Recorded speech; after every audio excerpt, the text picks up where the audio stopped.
Kia ora, Tiki. Kia ora, brother. Kia ora, it's Darcy here. Kia Darcy. You're early. You're early. Oh, just oh, I got to be early this time. All good, all good. Hold it, we're just going to see if this is on at the moment. Yeah, Is this on, Clint? do a safety check. Yep. I can hear them. Yeah. Yep, talk away. Okay. Is this a catch-up, my bro? Just welcome You said everybody it's to the done. program, bro. And welcome, Tiki. Yeah, welcome to our program, Tiki. Kia ora, brother. Now you're at the beginning of it. He ran early. Well, no, any time. You fellas just run it, because I've got heaps of hours left on my phone. Oh, good on you, good on you. Okay, kia ora koutou katoa. No mai haere mai ki te ererangi me ngā iwi tribal nations. Ka kōraua Arrow 92.7 FM, and I've got Mike's arm coming across and doing shit for me. I tell you what that is, Darcy, is I found that when you're on the phone, your volume gets increased too, so you have to pull that down. You can bring it back up again when the phone call's finished. Oh, Because okay. you see it was belting up there. Right. Oh, I see. Yep. It's weird. It's weird. Okay. Anyway, carry on. Thank you. I remember last time I was on here, Mike did the same thing. Okay, for everyone out there that I haven't been on here for a while, we are the Horowhenua tribal nations, and we're part of Te Upoko, Wairarapa arm of Horowhenua, which also consists of Te Upoko Pōneke arm as well, and we cover the lower North Island. With us today, we have our other hosts here. That the one that is usually in this place is Clint. Kia ora, Clint. Kia ora, brother Darcy. Kia ora, brother Tiki. Kia ora. And we have his lovely wife Shah. Kia ora, Shah. Kia ora whanau. And also our other host is Matt. What's up, guys? What's up, Kia ora, guys? mate. And also on the phone we have Tiki, who's part of the Waikato Originals from Hamilton, Ngarawahia. Kia ora, Tiki. Kia ora, whanau. Now, Tiki's our awesome, like a DJ, father of tribal nations. He's been around since the beginning of tribal nations, and we're proud to have him on the phone here today, talking with us, and he can tell us a bit about what's going, what happened over the last couple of weeks. But before we do that, we have two other special guests here. One of them's Lavinia Mackenzie. Kia ora, Lavinia. Oh, kia ora Tiki. Kia ora, Lavinia. Lavinia, she works for Women's Refuge, and she has a story to tell later on too. And next to Lavinia, we have my good wife Linda from King Street Artworks. Kia ora, Linda. Kia ora, Darcy, and kia ora, Tiki, kia ora, Kia whanau. ora, Linda. Okay, that's all the introductions. So before we get on to today's agenda, we're going to go backwards. We started off when we came on this show. We started off with King Street Artworks and raising funds for them. And Clint was he managed to get us a slot here on this radio show, Arrow FM. And so since then we've been going for it. And so our first one was all about teen suicide and mental health. Over the couple of months of that, we ended up raising for King Street Artworks, who deal in mental health and suicides and violence. They pick up the healing process, if you like. We ended up raising over $2,500 for them, and that was an awesome experience that brought a lot of people together and it was a real eye-opener, hopefully, for King Street Artworks and the people that run it, on just how much people think of King Street Artworks. And so yeah, that was a good kaupapa that we did. We ended up at Kuhanui Marae, and that's South Wairarapa, more to the coastline by Lake Konaki.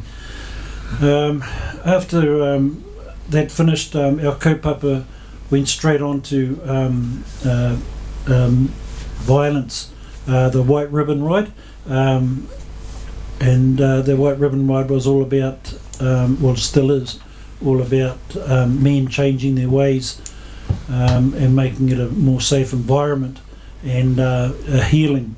And a lot of the ones that went on to the White Ribbon Ride needed healing, and the way they could heal was to actually tell their stories. And they tell their stories every time they go into a different town.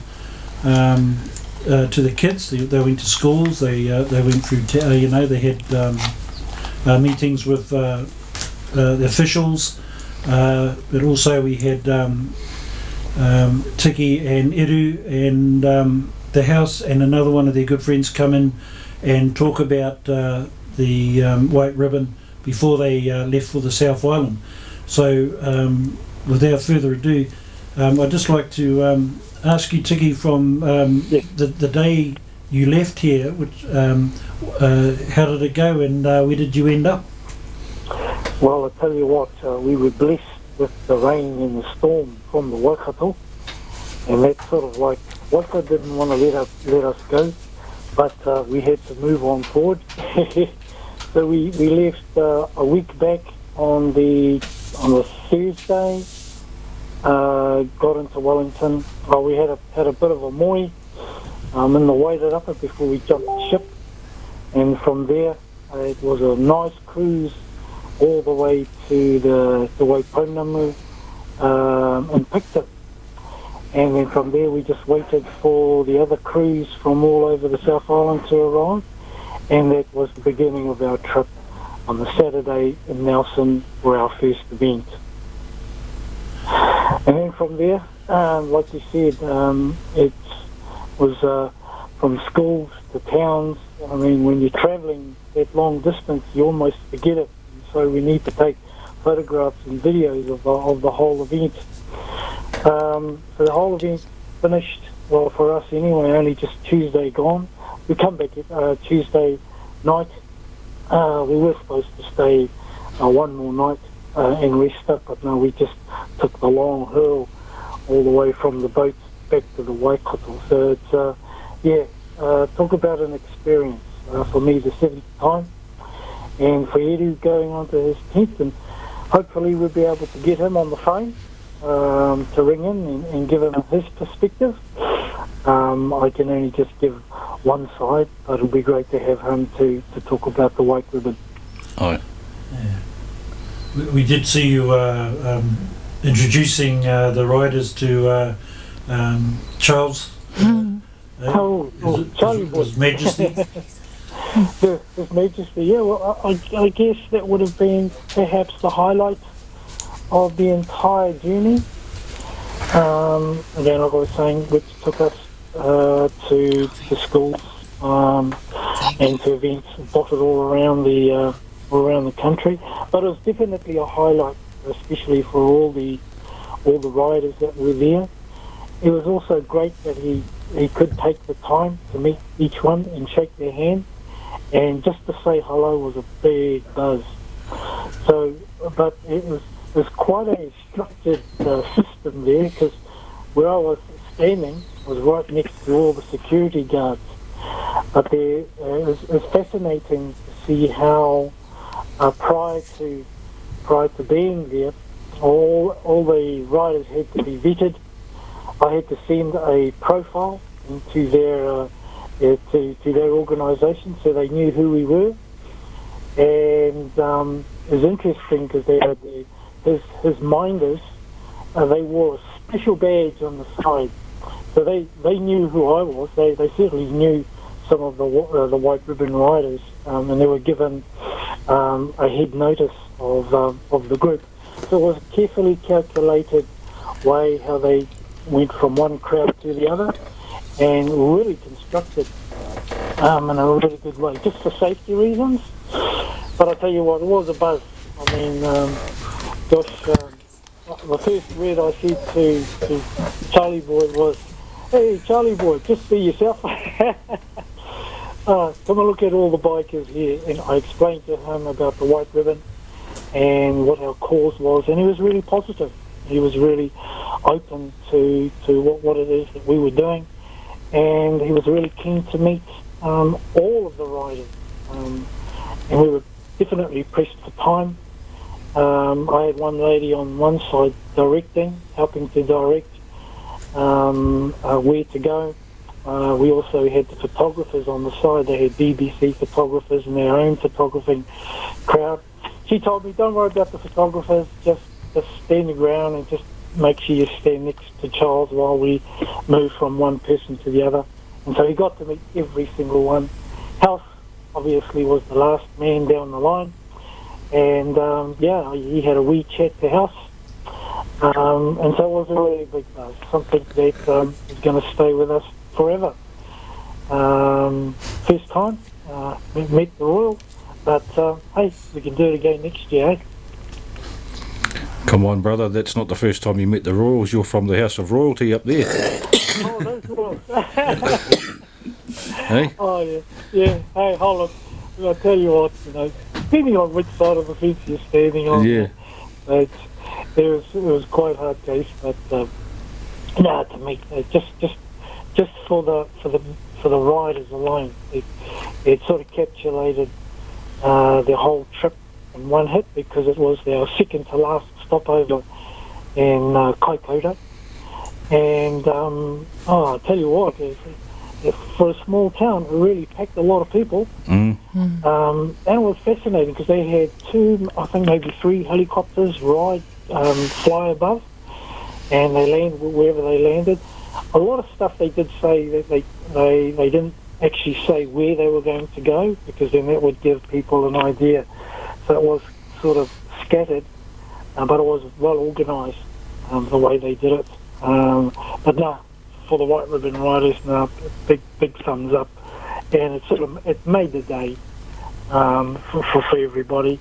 And I'm sure it's just great memories to take away with everybody after the long trip. But yeah, it's us.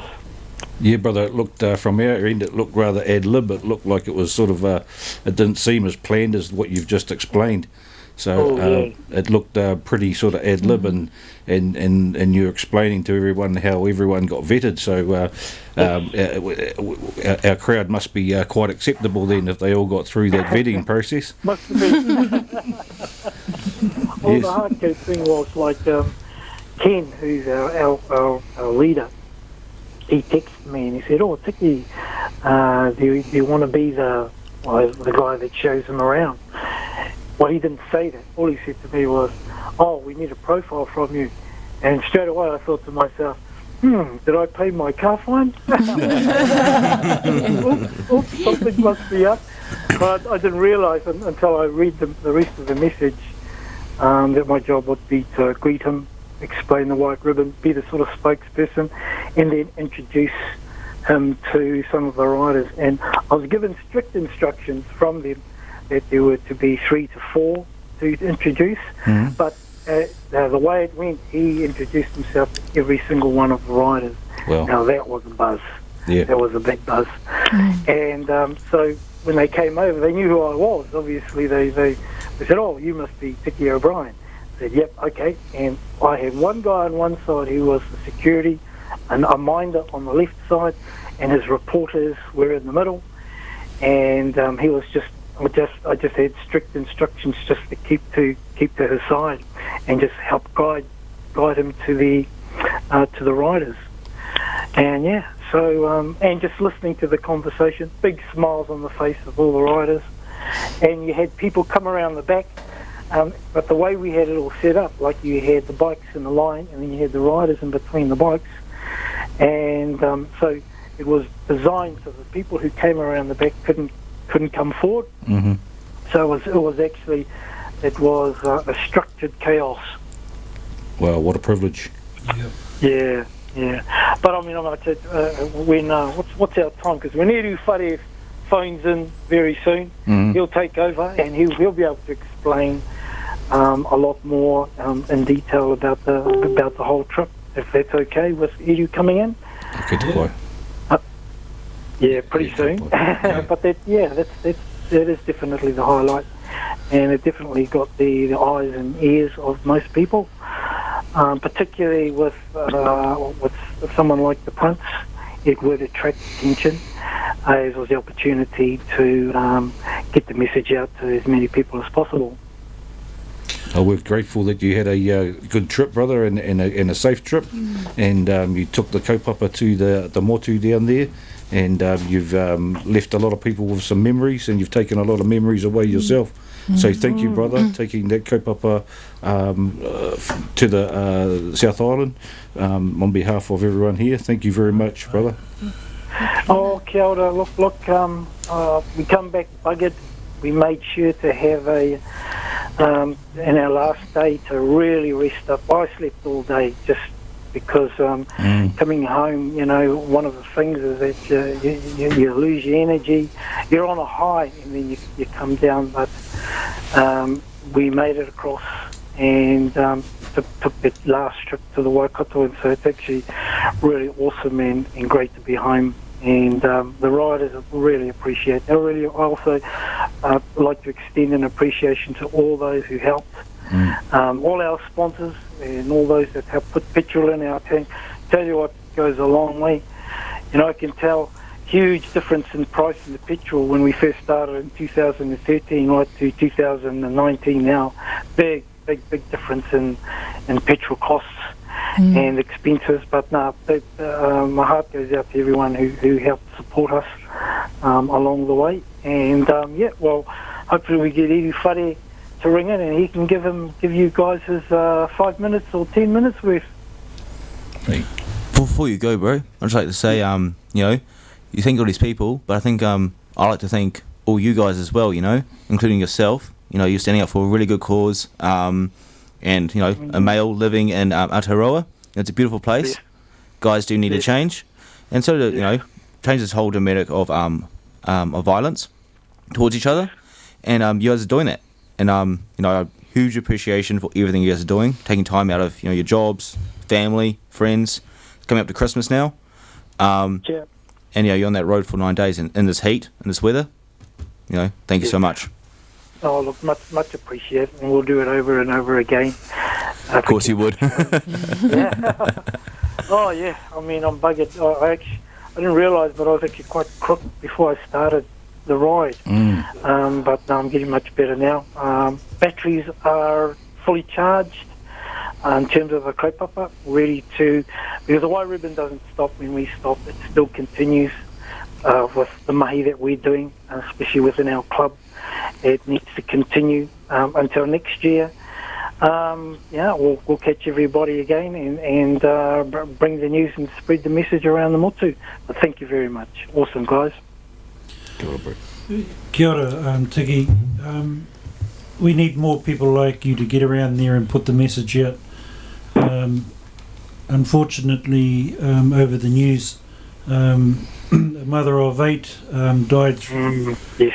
in Hamilton there, 3 days after being beaten in her home. Like she was. I did actually read about that. Was that 3 girls that did it? Is that the 90-year-old woman? No. Which one's this one? The new one. This is a new one that's just come out. Yeah, mother of 8. Oh wow. Yeah. Right. Just within the next 24, 48 hours, eh? Yeah. Yep. Yeah. Well, she's. Yep. It's it's the thing. This is what the White Ribbon is all about: is trying to prevent things like this happening. And so it really means something for this radio station and for what we do here, and to just putting that message out there. It's not okay to be a violent person and to take it out on your wife or your partner. It's not okay at all. And this mother, she had 8 children, and she was a new grandmother. and she was a strong woman whose life revolved around her children. And the perpetrator he's probably regretting what he did, but it's too late. And if we can stop things like this happening, it's just sad for everyone involved. What happens now is this mother, she didn't make it, and there's others out there that do make it, and they seek help. And we have a woman on here, Lavinia, who does that. She works for Women's Refuge, and she's right in the coal front. Lavinia, would you like to say a few words about that? Oh, yeah, kia ora. Kia ora, Lavinia. One of the many superheroes of the Wairarapa, I reckon. I guess I'll just quickly start from how I became with Women's Refuge. I've been volunteering for the last 3 years since 2016, and I had a work-related accident which left me... Is there something happening on there? No, I think he's just gone off. Is he gone? Are you still there, Tiki? No, he's gone. Just No, he's run out. Then you can just fire. Okay. We've just lost Tiki. He must have run out of time on his phone. But carry on, Lavinia. Had a work-related accident which left me pretty homebound and in a lot of pain, and I needed to change my life. And the only way I could think of it was to choose 3 things that I could do for myself to change. I chose 1 to volunteer, 2 to have a hobby, and 3 to get a job. And so I was quite fortunate that I managed to bump into a couple of the ladies at the market day on Sunday, and just gave them biggest hugs and said I'd like to volunteer for if you guys have training courses, and they were really ecstatic and said they were going to put one up. So I applied to that, and I've been with them ever since, now for 3 years. I found that what I needed was, and I didn't know that I needed it, was boundaries. And these boundaries actually made me see that every time I got a phone call, I wasn't to take people home, and and they understood that I knew exactly how they felt. So I needed boundaries so that I could stop trying to take them home and caring for them and keeping them safe. Being on the crisis line is where we start after we do our training, and we take all our trainers through the crisis line each night. In our work, we're 24/7, and I like to be able to make sure that our office women are getting a break, because they also have a whole lot of emotional people's lives that they deal with every day. And so as being part of the crisis line, I was able to take some time for the office workers to have a break, and even on the weekends, so that they can go home and have some decent quality time with their own families. And and I've been loving doing that. They've put me as safe house coordinator, so I look after our residents. And I also look after donated goods that are donated to Women's Refuge, and I get to, and I love doing this part as well, is redonating our donated goods to the community. Every different community sector I can think of, I'll donate to. Okay, just before we... are you there, Edu? Yes, speaking. We're just finishing off a kōrero, Edu, and we'll be right with you. You can please feel free to listen in. Yep, I'm listening. And so we've got a new. We've moved to new premises. We're no longer in the departmental building, and our new premises are so much better for our clients. for families and children, and everything that Women's Refuge put out there in programs for mums and children. So do you get all age groups? Yes, we have all age groups, all different types of cultures. It's not just stereotype Māori families. It's every violence hurts every families. And of all different ages. Yeah. Yeah, this is what Tiki and Edu and a whole lot of them, like they jump on their bikes and they get out there and they educate people, and they a lot of the ones that go on the rides are past perpetrators that want to change their lives, and the way they do that is by telling people out there too. Isn't that right, Edu? Yeah, that's correct. It's been a long but awesome journey to be a part of. The many years that both Tiki and I, as we stated, that 6 feet on, this is the 7th year and my 9th year, so it's a cause that takes 2 weeks out of our lives every year to be able to go throughout Te Waka o Maui or Te Waipaunami and to feature into some of the communities about some of the social struggles and issues that we have within our lives, and we're able to visit these communities all over the South Island and share the messages that that a lot of our families are struggling with, and hopefully to share some comfort and words of wisdom, I suppose. Yeah, you did a good job, and while you're out there, I couldn't help noticing that on both, the North Island and the South Island bikers that went out there and shared the kaupapa, that all the kids that they were sitting down and they were really sinking in what Jesus was saying to them. And most definitely, it wasn't just only the kids. We went into, believe it or not, pubs. No, it's a good place to start as well. In Reefton, and we went to into Milton Prison, which was really, as always, a special venue to visit, because some of the new riders get quite intimidated about going into the prison because of their thoughts of what a prison is. But bearing in mind, we're going in there to do a mahi and to try and uplift, I guess, the men inside, because it's a men's prison. Try and uplift their direction and pathway if they can, by utilising our experiences that we've gone through to share the message around teaching our boys to stand up, and it's okay to cry, and it's, be better husbands and wives, and partnerships growing, so it's a combination of many things. It's not an easy thing to sort of venture into for those that actually in particular come on this ride. And for those out there that are listening, New Zealand are the only one that does a 10-day ride.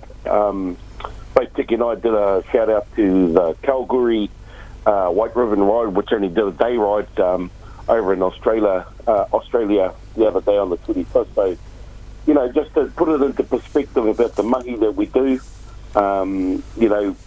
we contribute this personally to ourselves. So we have to take this campaign quite seriously, because spending $3,000 of our own money on this isn't an easy feat, and it's not about raising money either. It's more so about raising the awareness.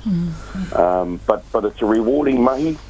You meet so many different people from different walks of life, and I guess one of the main things being out there, it sort of keeps you in check and makes you review your life as a person, and you sort of can't contradict some of the words that you're sharing out to people, and you sort of look at yourself and say, whoa, I'm saying these kinds of things and I haven't even got my backyard in order, so it's a combination of many things, the riding, the camaraderie, with the people in the pack, with the people that you meet in the communities, and just, the one-on-one talks that people are able to come up and talk to you about the message a bit later on.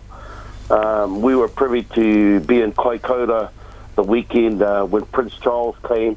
So, you know, there's many opportunities that we're able to go into communities, special communities. And the good thing about it is that many of these communities we've gone into are probably the less privileged.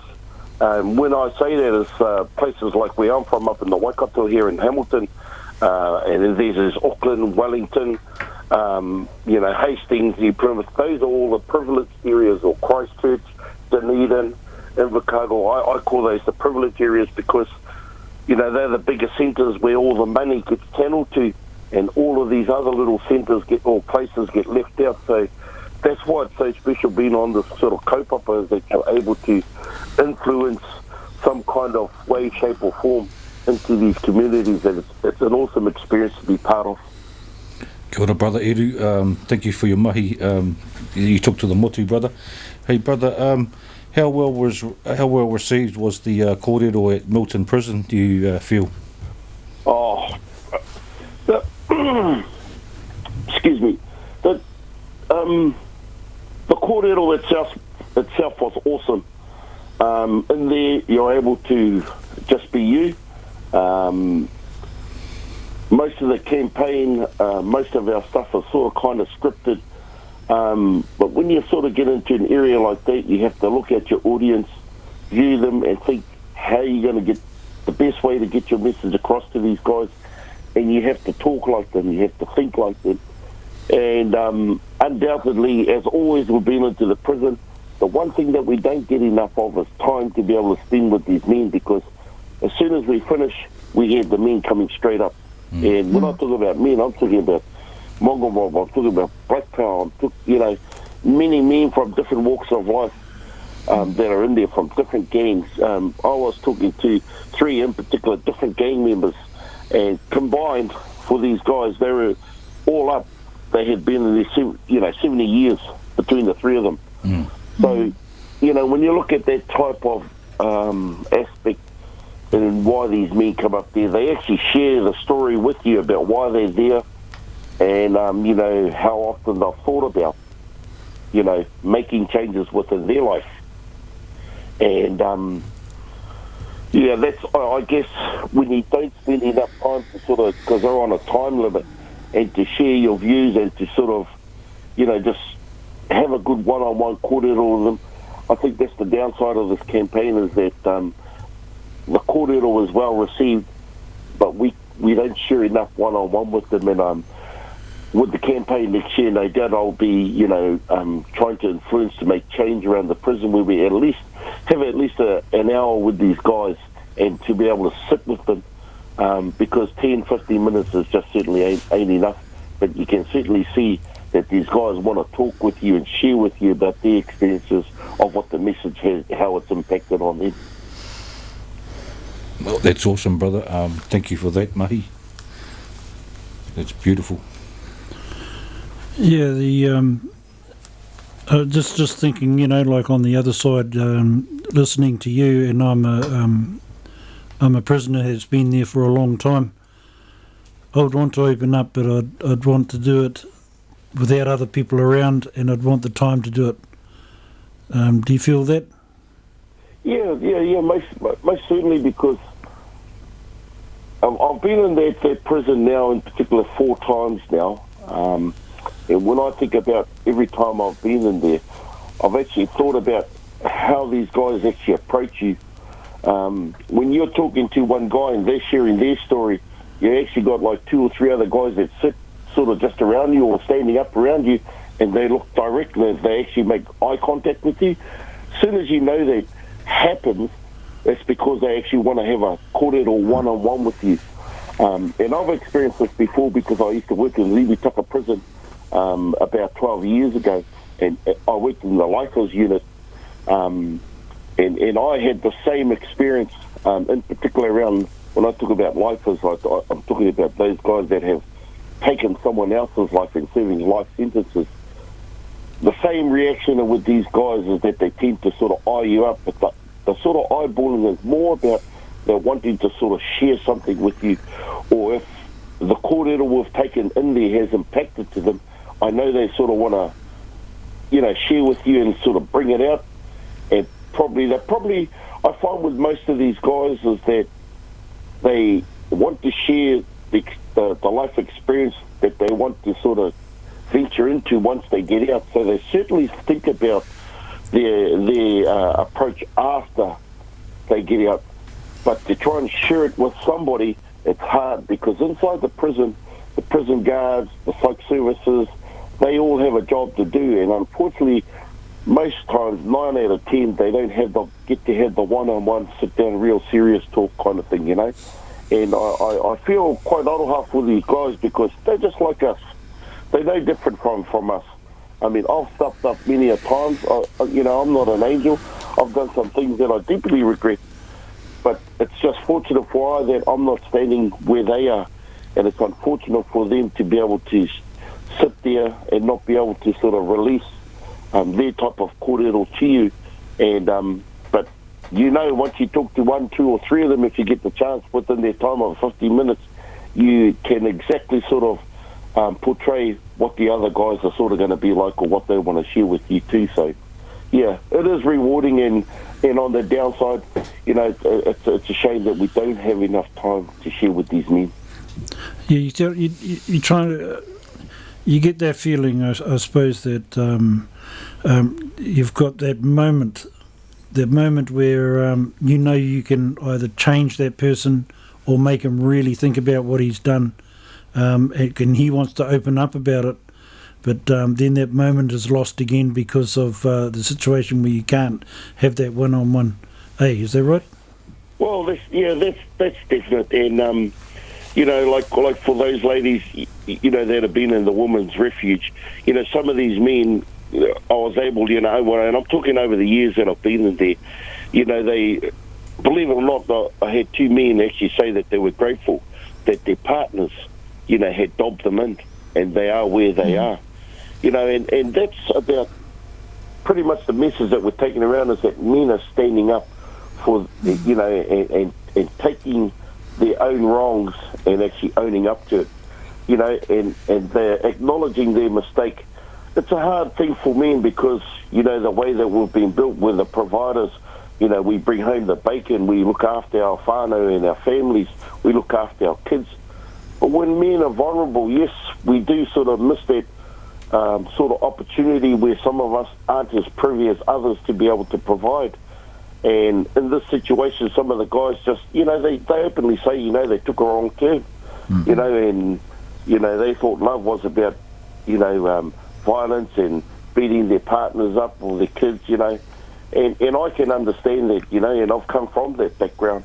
So these, I won't say all, but I know most of these men are genuine about making change.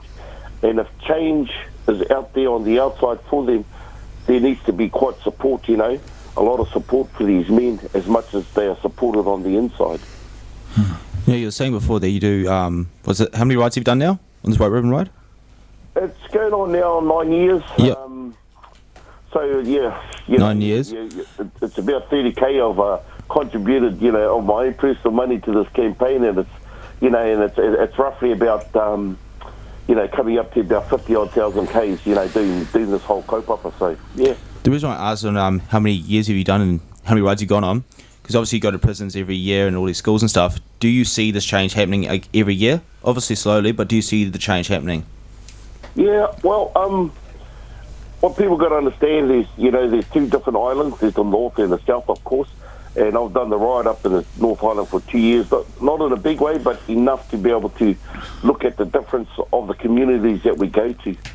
In the North Island, it's more received, more whānau get involved, the events are a lot bigger, you have the services that come, and so communities know what services are, in their communities. Whereas down in the South Island, it's quite spread out. Some of the services don't network quite well with other services. I would go as far as saying that some of the services are quite patch protective, which means that they don't sort of share their whakaaro, even though it's the same type of mahi, but it's all about trying to maintain the pūtea within their community. And that's a shame that happens, but it does happen. I think over the 9 years we are slowly making change. Probably not as fast as what the North Island does, but the thing is that it is slowly progressing. We have seen a number of changes, in particular over the years in certain communities, but the response to a lot of the people that we've gone to year after year, we're getting to know them very, intimate now, one-on-one basis. So we're starting to share a lot about what they're seeing over the years, and then when we come back, they share again about some of the changes. So I think, yes, I think we're moving in the right direction. I wouldn't say at a fast rate, but definitely making changes. That is awesome, brother. That is awesome. Yeah, in the studio here we have 3 wahine, and they all look after different people for well-being. We have Clint's wife Shah, who looks after. She's like a more than a caregiver, but it's someone that's there for our community. And we have Lavinia, who's in Women's Refuge, and she is like a safe house for a lot of the women out there. And we have Linda, who is part of King Street Artworks that we raised money for, and they hold a Women's Day on a Friday, where women only feel that they don't like being around men because of aspects of their nature, if you'd like. So they have a Women's Day only. Can you just speak a bit about that, Linda? Kia ora whānau, and mihi and heartfelt thanks to all the riders and the White Ribbon kaupapa and message and all the energy. I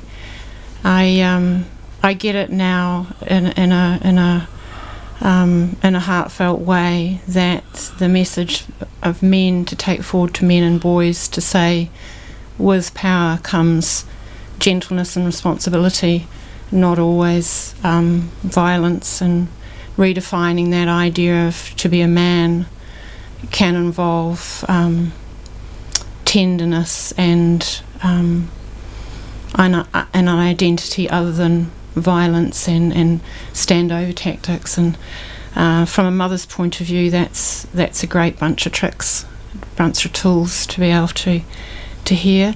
And Mihi and Araha to Shah and Lavinia, who that mahi to work with the brokenness that violence brings. And I over 20 years I really think that a lot of mental health issues are underpinned by violence, and so at King Street we unravel those issues, and some of them are, as you know, large issues, often involving grief and loss. You lose the man of your dreams to something that's very confusing, and one phrase I use as a tool that really helps me, which might be useful for people, is someone said to me once, actually it was Brad Martin, who works with men with and looking at this idea of violence not being okay, and it was love the person but absolutely not that behaviour. And that really helps me when I'm talking with women who are still in love with that man, who are still, and I found that friends and other people can be quite judgmental around those issues. People will say, well, it's black and white, leave, it's black and white, and I'm like, it's totally not. And I would always come in with love the person, not the behaviour, but then you have to love yourself. So you have to say, well, I could very well still love this person, but maybe they have a journey that doesn't involve me right now, and I have to make sensible choices. And that, that's one of the patterns that I see a lot too, is what will happen is a woman will become disempowered over a long period of time, and so her self-esteem is almost non-existent. Her ability to make sensible choices is going down considerably. Often she can make them for her kids before she can make them for herself, so that's quite a good thing. But and to build that up, as you women know, is the big issue. But there can be a cyclic nature to all of this, and I'm sure there is from the men's perspective too. So a lot of these men, as you guys have been saying, are victims of violence themselves, and so they mix up love with violence, and on it goes. And for the women too, they are confused, and a guy will be really tender. He's confused and upset, and there'll be really lovely things.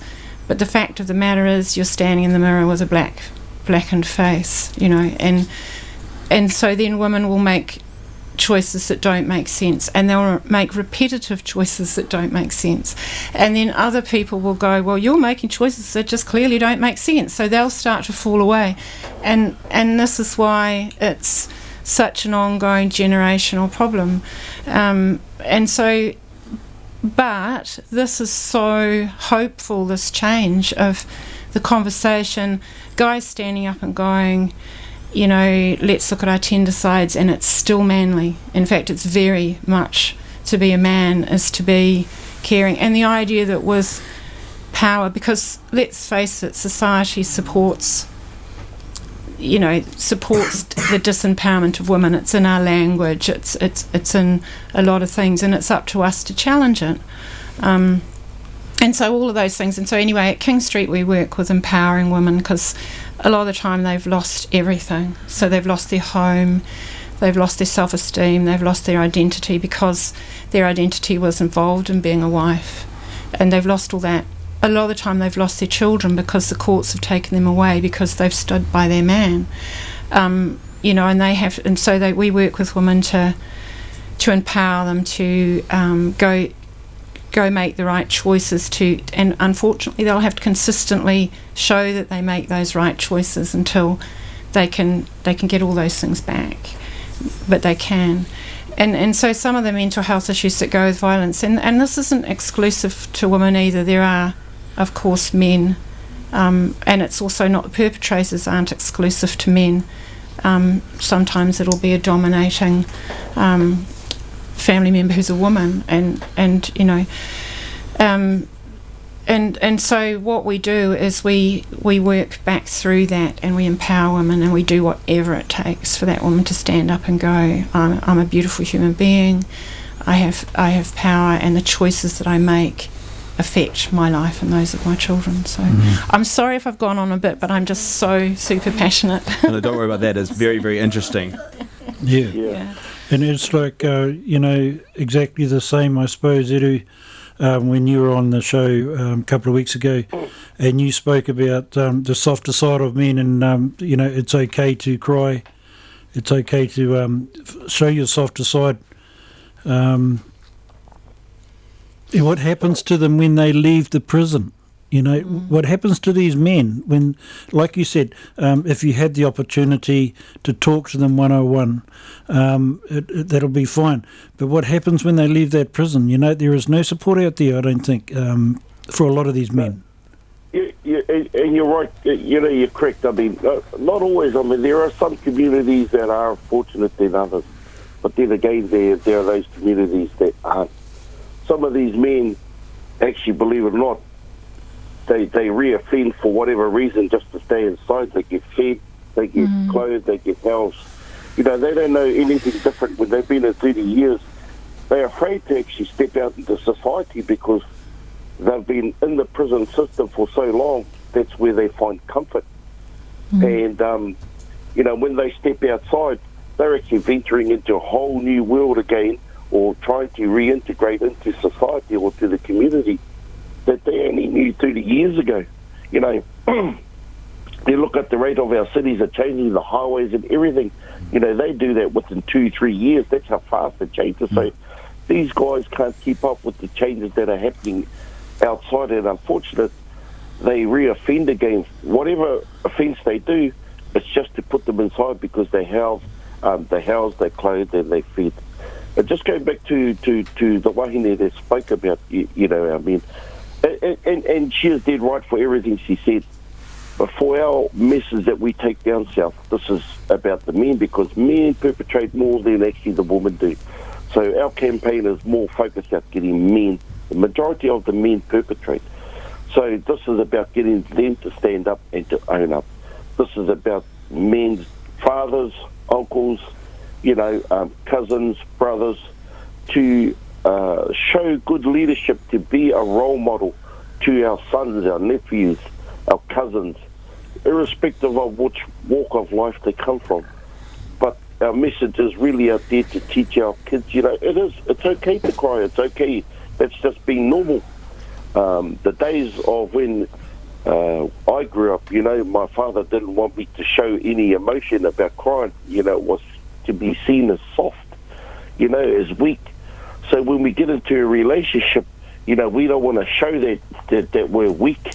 You know, we always want to show that we're at the top end of our whānau, so we're making money, we're bringing home the bacon, you know, and then when, you know, that mental health side, I say, when we find that lack of little weakness in us, we break down and we don't know how to deal with it because we're told to harden up, you know, and it's unfortunate that our partners, our wives, the mums get the bitter end of it, you know, and I said 2 weeks ago when I was on there, I said, you know, believe it or not, our women are the stronger out of us too, you know, and it's in our whakapapa and in our history of where the woman came from, you know, from Iho Matakore, from the side of our hip where they were the strongest, you know, they come from their bone. And you will see that our women actually start to be more empowered, not just about coming out of situations like this or out of violence, but they're leading the way in the workforce also. Why? Because our women are a lot more organised. They're a lot more confident now than ever before. And I will say this, where our men need to start stepping up, because we're going to get more vulnerable, and we hate it because we don't want women to be bringing home the bacon. It's the sad side of things, but it's a reality, you know. It's too late. It's already happening in my sister's household. Yeah. And, you know, I like me, I sort of feel sometimes a bit shamed, and, you know, all these emotions going through my head when, you know, when your partner brings home more than you and all this. You know, we're all going to feel that at some stage. But, you know, our women, they are really strong. They will pave the way in the near future. It's unfortunate that it's been the long way around where they're getting the battered end of things with bruised eyes, etc., etc. And the Women's Refuge, they've done so much good work.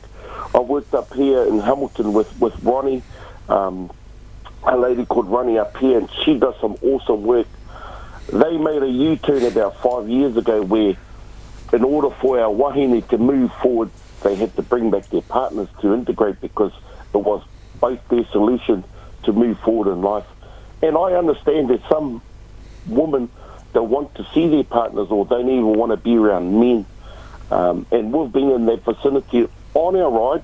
About 2 or 3 years ago, we spoke to a women's group, and, you know, women just got up and said, well, what do you know about women? Blah, blah, blah, you know. And it was a fair call, because, you know, we're trying to tell women how to be women, and that wasn't me, but the reality is, you know, we have to be quite, I guess what I've learned on this ride, to be quite sensitive, to be quite careful about our approach into certain audiences that we go into. You know, kids that are younger than teenagers that, you know, that are different from the prison. So the way we construct our kōrero has to be on cue, if you know what I mean. So, and relate it back to the message. So I do feel for our women, because, you know, they are the backbone, whether men admit it or not.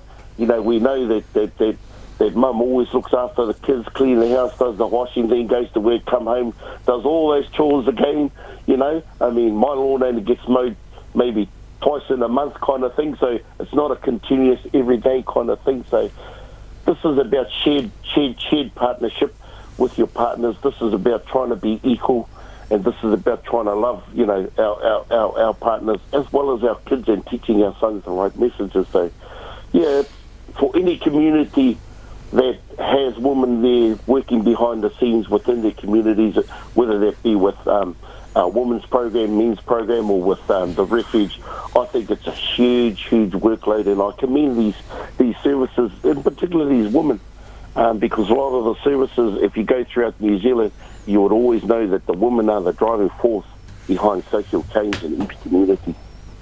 Hi, brother. Did you had some white ribbon riders who were away there this time, didn't you, down there? Yeah. Well, we normally do. We normally have about 4 or 5 riders. This year we've only had 2 and 2 new riders. In some of my interviews that I did with the videos, I asked them how they go with the ride and blah blah blah, and they were overwhelmed because they've never ever been part of this kind of a sort of a message or this campaign. When people that do ride motorcycles, we're sort of normally doing fundraising, which you go out for the day and do a ride and you're giving your future. This is quite a different campaign because it's more about raising awareness. For those that do the rats ride, you might only do that one day, but if you do that 10 times, over the next 10 days, that's what the campaign is sort of like. So, it's a lot, and then you're dealing with the elements. We had the torrential rain, the hailstones, and we never had any snow this year, but, I rode all this year without a face mask, just my helmet and my glasses. So, but it just sort of gives you an aspect of what we sort of face with the elements, and then when we get to an event, we've got to front up again and share the message and give out that word, hopefully to make changes in those communities. Commend you and the other riders, Eru. I can say from the ones in here, we have young Matt, who's probably our youngest Tribal Nations brother. By the time he's single, and by the time he gets a woman, I think he's going to be a role model with all the kōrero that we've had. I didn't realise this was a dating site. He's free on Saturday, ladies. Not anymore. Yeah. But Eru, what we're doing here for our show is we're gathering as many of our resources as we can, and to talk about not only the violence that men do and the healing that we can get them to do, but also the woman's side. So we have a perspective on both sides, and hopefully we can get that message out there that it's not okay to be violent, and it's for the woman out there. It's okay to seek help, and so as the weeks go by, we're getting better at what we do, hopefully, and it'll be watch this space in 6 months' time. It'll be a marae in here. And hopefully we'll have you still ringing up, Eddie. Your knowledge is so great, and without it, we wouldn't be lost, but we'd certainly be lost without what you're saying. And it really makes sense to me, and I'm sure the heads that are nodding around the table, it makes sense for everyone else on how we approach what we're doing. But it's 5:57 now, and I'd like to thank you very much, Edu, for coming on our show and sharing your experiences. It certainly opened us up for more shows coming on, and hopefully you can be a part of that. Thank you very much, Edu. Most certainly. But thank you very much, and once again, like I said, the Tribal Nations community, for being on air, there's a whole different concept. You've sort of moved the airways in a different realm. We can use social media as much as we can, but there are some guys that don't have social media, just listen to the radio. And, I commend Tribal Nations and Masters for being able to open that up and get out into the airways. So, ngā mihi to you, Clint. Kia ora, brother. On behalf of us, bro, thank you for your mahi that you took to the motu. Thank you and Tiki and Tana and Big House representing us there with that mahi. Thank you for that, brother. And I'd also like to acknowledge and thank our guests here tonight too, my wife Charlene, brother Matt, sister Lavinia, and sister Linda. Thank you, and brother Darcy, of course, for driving the show tonight. Thank you, brother. Oh, kia ora, kia ora. Yeah, kia ora, Eri. Good, bro. Have a good rest, mate, and build up those funds again. Oh, I have to. We'll be going up to East Coast in 2 weeks' time to the Ngāti for Life suicide right up there. So, got a bit more to do yet. Oh, God, they'll have a good grub up there too, eh? So, Yeah. So, but, Yeah. no, all good. all good, bro. Sure, bro. All right. Catch you. Got it. Kia ora, brother. And for our listeners out there, don't be afraid to put your feet up and listen in. The more people that listen in to us, the better we will get. That's all I can say about that. You got anything else to say, Clint? Nothing else to say, brother, apart from listen in next week, whānau. We'll carry on this discussion about the white ribbon and other issues regarding mental health and well-being. So tune in next week, whānau, for another Tribal Nations radio show. Haere. And I'd like to thank also Lavinia and Linda for coming in. I hope that you've come back. You still haven't finished your story, and it's all about us getting together and telling the big picture. Kia ora whānau. Thank you, Darcy.